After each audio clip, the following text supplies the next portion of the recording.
sana kwa maneno hayo mazuri kutoka kwa ajili ya vijana.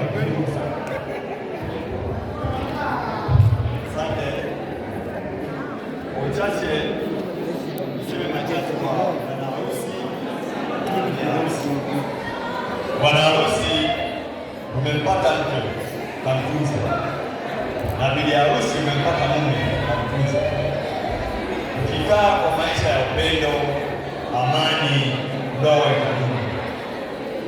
Ndoa ni urafiki, ndoa inajenga udugu, ndoa inaleta amani kwenye familia.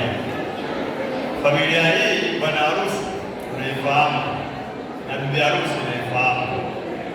Niusie, endapo kuna tatizo kwa upande wa bibi harusi, mara moja shughulikie, na bibi harusi endapo kama kuna tatizo kwa upande wa bwana harusi, mara moja shughulikie. Pale ambapo tunashindwa, oneni wazazi.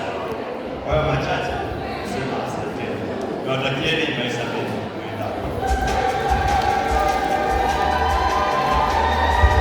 Wow, asante sana. Thank you so much. Kama